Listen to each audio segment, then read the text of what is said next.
Aujourd'hui, j'ai fait un vol en pipistrelle, qui est le premier avion électrique certifié. Je suis partie de l'aérodrome d'Albi et on a fait un vol d'environ une demi-heure. L'avion électrique, c'est une des solutions pour avoir une aviation décarbonée.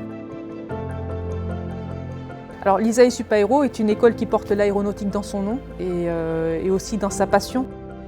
On a commencé à définir un référentiel aviation climat pour faire une référence des données du GIEC et des données scientifiques concernant l'impact de l'aéronautique sur le climat. Donc cet état des lieux, il a permis aussi de lancer des recherches et au fur et à mesure que ces recherches avancent, qu'elles sont intégrées dans les enseignements. On a la chance d'avoir des enseignants-chercheurs.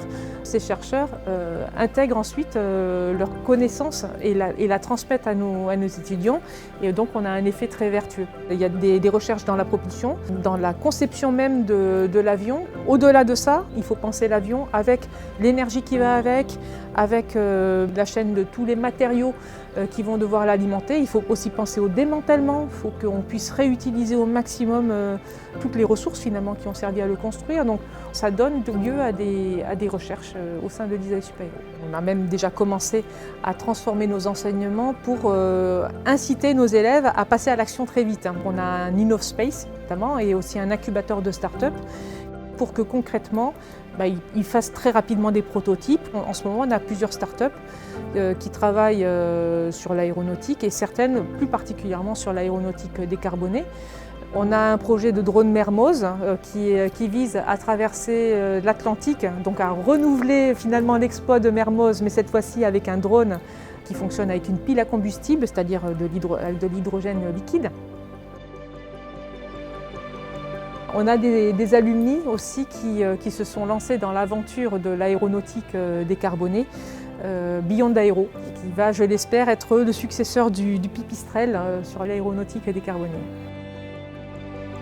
Cette décarbonation de l'aviation, on l'a conduit en partenariat très serré avec l'industrie.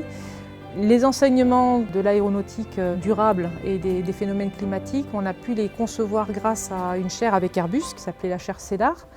On a aussi des chaires sur l'aviation décarbonée avec des industriels comme Liber, avec Safran pour tout ce qui est innovation. La recherche pour l'aéronautique décarbonée, elle prendra vraiment son essor quand on fera une interdisciplinarité structurée.